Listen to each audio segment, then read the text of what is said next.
Hello and welcome back to the Oncology Brothers podcast. I'm Rahul Gosain and I'm here with my co-host and brother, Rohit Gosain. We're here to keep our community oncologists up to date as we continue to strive to provide the best care close to home. Today, with our treatment algorithm series, we're diving into metastatic non-small cell lung cancer where we do not have any actionable mutation upfront in frontline settings. For this, we're thrilled to have a world-renowned thoracic medical oncologist, Dr. Mark Awad, from the Memorial Sloan Kettering. Mark, thank you so much for joining us. Thank you so much for having me. Thanks for all the work you're doing. Welcome, Mark. Over the next few minutes, we are hoping to touch on the current treatment landscape for metastatic non-small cell lung cancer with no actionable mutations in frontline settings. Following that, we will touch a little on KRAS G12C and HER2 disease in second-line settings. Any of this discussion does not negate the importance of NGS testing. This discussion is valid once we have ruled out that there are no targetable mutations on liquid and solid tissue NGS.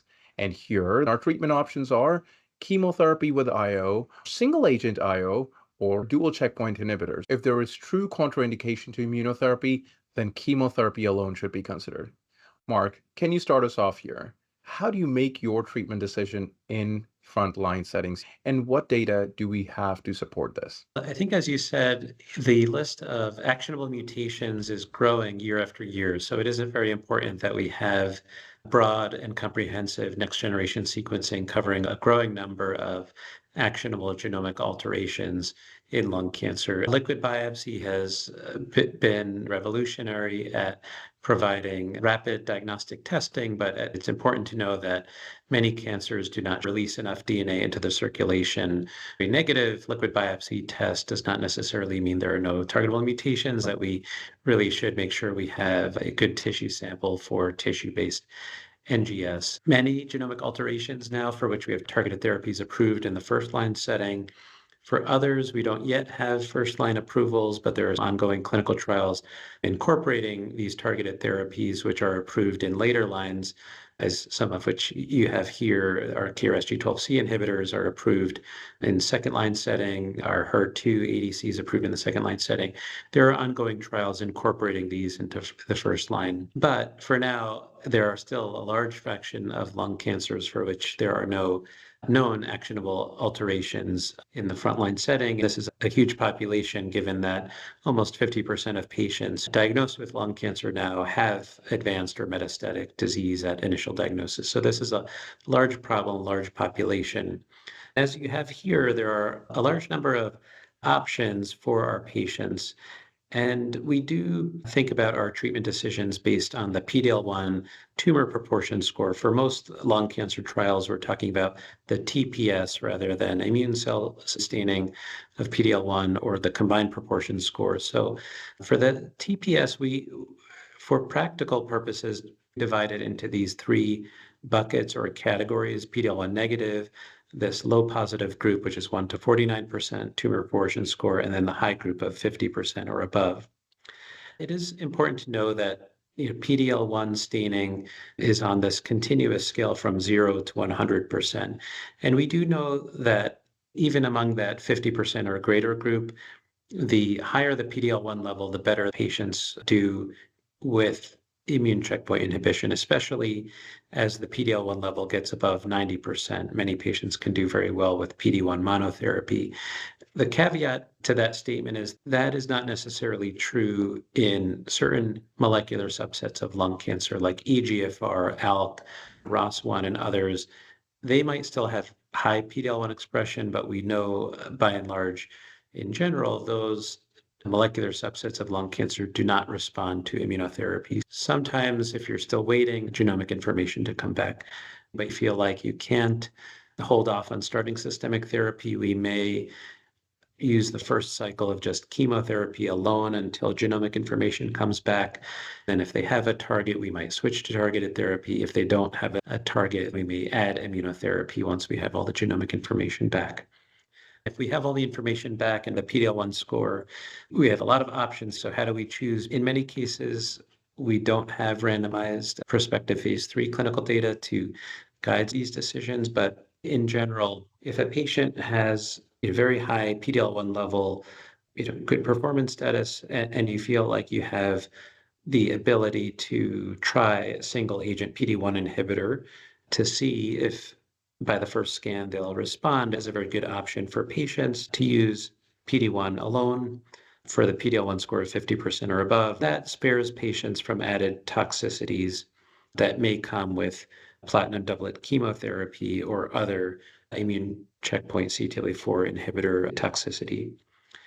We know that there was a randomized clinical trial of PD-1 plus or minus CTLA-4 in this high PD-L1 group of 50% or above. There was no survival benefit and there were added toxicities. So for the high PD-L1 expressors, we tend not to use dual immunotherapy in most circumstances. Now, if somebody has a high PD-L1 level, 50% or above, but if you have certain worries or concerns that if they progress on first-line PD-1 alone to a point where they might not be well enough to try second-line therapy, there are certain circumstances where, despite a high PD-L1 level, you may choose to use chemo plus immunotherapy.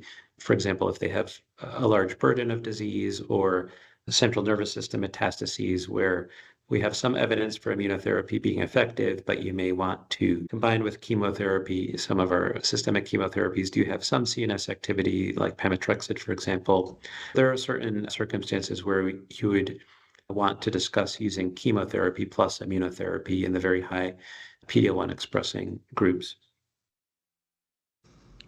In the 1 to 49% category, as you have here, we have an approval for single agent immunotherapy, for example, based on the Keynote 042 study, which was pembrolizumab versus chemotherapy, where in the population of PD-L1 1% or above, there was an overall survival benefit with pembrolizumab over chemotherapy. We think that OS benefit was driven or pulled up by the high PD-L1 expressors. There are some data that come out of pooled analyses from the FDA suggesting that chemo and immunotherapy is better than immunotherapy alone in this 1 to 49% population. So in the lung cancers with a PD-L1 less than 50%, including the negatives, we do tend to use chemotherapy plus immunotherapy, and that's based on a number of clinical trials, such as Keynote 189 for non-squamous lung cancer, Keynote 407 for squamous lung cancer, and many other clinical trials as well. I think the big question for our community and a topic of a lot of debate is about dual immunotherapy, namely where to use CTLA-4. If you ask a group of oncologists, you'll hear many different opinions on this. It speaks to the unmet need where we would love to have a randomized controlled clinical trial looking at chemotherapy plus PD-1 alone versus chemotherapy plus PD-1 and CTLA-4. As of today, we don't have that trial to draw experience from. The challenge is doing these cross-trial comparisons and looking at chemo plus ipi-nivo or chemo plus durvalumab and tremelimumab, and to try to infer based on tails of curves that one regimen is superior than the other, or looking at specific molecular subsets in a retrospective fashion to infer whether there are some forms of lung cancer that may benefit from dual immune checkpoint inhibition. There are some people that feel differently about the data, strongly one way or the other, and I think we really need these kind of gold standard trials to help guide our treatment decisions. There are some retrospective data, for example, looking at patients with lung cancer and KEAP1 mutations or STK11 mutations. We know that those mutations in general, and especially for KRAS lung cancers, confer worse outcomes to many therapies, including immunotherapy. There are some preclinical and small subgroup analyses from clinical trials suggesting that there may be more benefit to CTLA-4 based combination regimens compared to PD-1 alone. But I think really we don't have the prospective data to know that for sure, specifically in those molecular subtypes of lung cancer. There have been some pieces of data looking at various subgroups, for example, squamous lung cancer or PD-L1 negative lung cancers, where, looking at across these trials, the tails of the curve seem to suggest that dual immunotherapy or CTLA-4 PD-1 may, if you follow these trials out long enough, that the tail of the curve may be higher than PD-1 based immunotherapy alone. Again, the challenge is that these trials have been done in different times in different regions of the world, and we don't really understand who is comprising the tail of these curves. So it's a big challenge in a field that we could really benefit from prospective data to answer these questions more definitively. Wow, there's a lot to unpack here. Mark, we have a few different immunotherapies that are available. Does it matter for us out in the community? Does it matter which immunotherapy we pick from, be it cemiplimab, pembrolizumab, or other options that are available? Yeah, for many of our cancer types, not just lung cancer, we haven't had trials comparing one to the other. So we're drawing from various clinical trials to understand. It's always been a curiosity why pembrolizumab established more of a foothold in the first-line setting for lung cancer than nivolumab. Some of the early first-line nivolumab trials were not as successful for various reasons, leading to questions about differences between the PD-1 therapies, difference between PD-1 and PD-L1 inhibitors. We don't necessarily think there are strong differences between these therapies, and there are multiple regimens approved for the same indication. For example, pembrolizumab or cemiplimab or atezolizumab for the PD-L1 high lung cancers. I think any of those is a reasonable option. I think there are a number of forces at play, but biologically, medically, we don't necessarily think there are striking differences in efficacy between the various PD-1 and PD-L1 inhibitors. Tagging along with the same theme of the comparison, here we have dual checkpoint inhibitors. We have nivo-ipi and durva-tremi. Are these just me too? There is no real difference. And also going back to your point about high-risk mutation, that is STK11, KEAP1, do you tend to rely here in this particular population on dual checkpoint inhibitors? Yeah, we definitely know that the addition of CTLA-4 to PD-1 adds immune-related adverse event risk and toxicity. In our patients with metastatic lung cancer, we want to achieve the dual goals of extending life and also maintaining and preserving high quality of life. And so we don't want patients to be suffering with things like colitis or pneumonitis or other toxicities or arthritis, aches and pains that can limit quality of life. I think it's a discussion and it's a good question, and one where there is no clear answer. To your first point about ipilimumab and nivolumab versus tremelimumab and durvalumab, we don't have a lot of comparative data to know which regimen may or may not be better than the other. We have the Poseidon regimen of durva-tremi chemo versus chemo alone, and that did better than chemotherapy in terms of overall survival, although interestingly on that trial, the chemo-durva arm did not seem to perform that well compared to chemotherapy versus regimens like Checkmate 9LA, which is chemo plus ipi-nivo versus chemo alone. There may be some other factors to consider between the Poseidon and the Checkmate 9LA regimens. Checkmate 9LA is chemotherapy plus ipi-nivo, but the chemotherapy is limited to 2 cycles that stops, versus the Poseidon regimen of chemotherapy plus durva-tremi did not limit the chemotherapy to those 2 cycles and was more traditional with extending the chemotherapy to the 4 cycles and considering maintenance chemotherapy as well in the non-squamous cancers. And so that may come into consideration when choosing between those 2 approved dual immunotherapy regimens in terms of how much chemotherapy is part of the regimen and whether the patient needs and could tolerate more than 2 cycles of chemotherapy.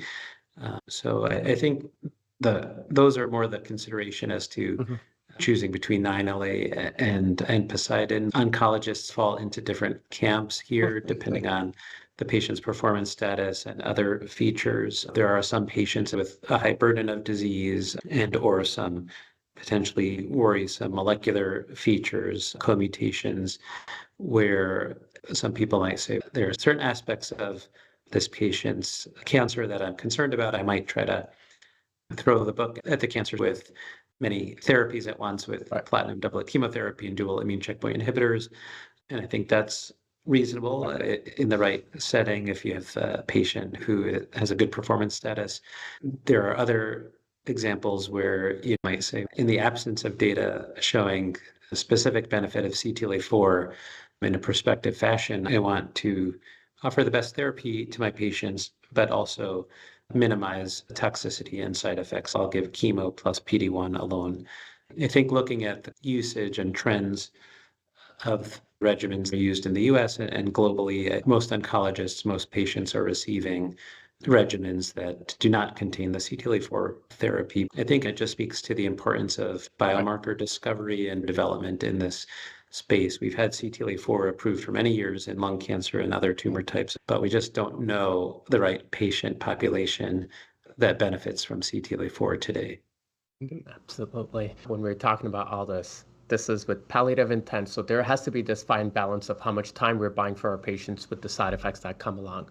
All right, for the last few minutes, let's switch gears to our second line treatment. If the disease was to progress, options here are more chemotherapy, or if you have KRAS G12C, then KRAS G12C inhibitors and anti-HER2 therapy. Mark, you alluded to some of these options. Can you walk us through your treatment options in second line and beyond here? Right. In general, if a patient has a targetable alteration, we'll want to use targeted therapy if we don't have a specific clinical trial to consider.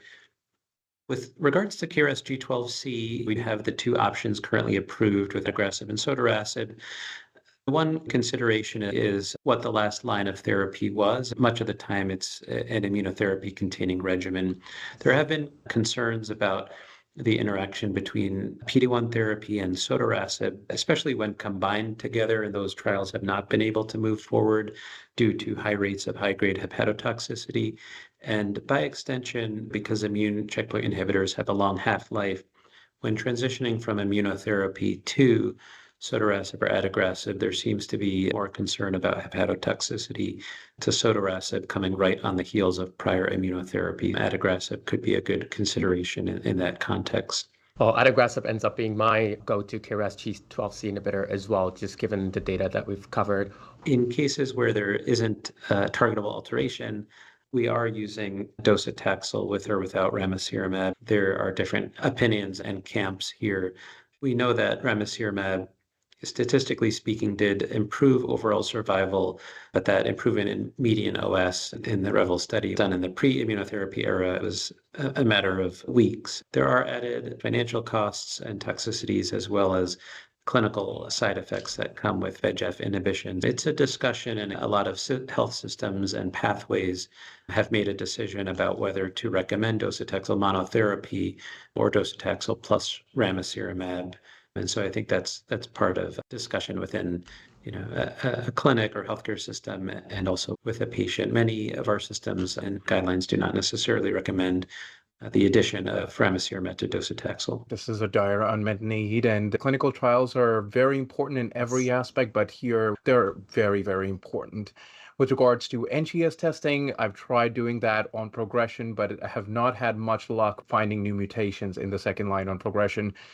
With TDXD, we covered in our prior episode of ToxCheck for antibody drug conjugates some of the important side effects of nausea, fatigue, alopecia, and importantly, ILD, because there's mortality associated with it. Mark, about KRAS G12C inhibitors, we have the option, as you stated, sotorasib and adagrasib. Any important side effects and clinical pearls to keep in mind with those two drugs? Like with all small molecules, there can be risk of hepatitis, risk of pneumonitis. Be mindful of moving from immunotherapy to other small molecules. Adagrasib has a little bit more prospectively collected data on CNS efficacy. I think if a patient has progressive brain mets, there's a little bit more data supporting the use of adagrasib there. As you mentioned with trastuzumab deruxtecan, we need to be very mindful of the pneumonitis or ILD risks.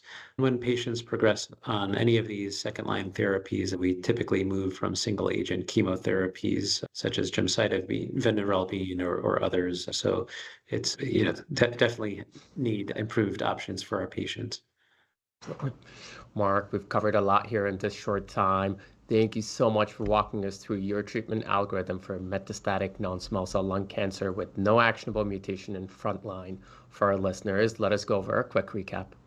In today's discussion, we had a chance to focus on metastatic non-small cell lung cancer with no actionable mutations in frontline settings with Dr. Mark Awad from Memorial Sloan Kettering.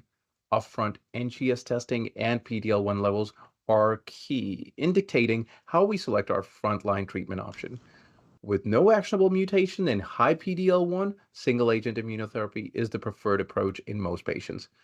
For low or intermediate PD-L1 score, chemotherapy with immunotherapy, or rather dual checkpoint inhibitors for selected patient is a way to go. Even though we've titled this discussion as no actionable mutation in frontline settings, we still need to keep KRAS G12C, HER2 positive disease on our radar, as these are actionable mutations, but the current approval is in second line settings. Yes, absolutely. That is where NGS is still extremely important. Yes, during this discussion, we touched on adagrasib, which ends up being my preferred KRAS G12C inhibitor, and then trastuzumab deruxtecan for HER2 mutated disease.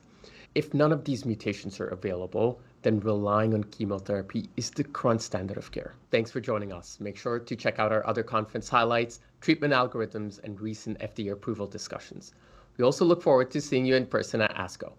We are the Oncology Brothers.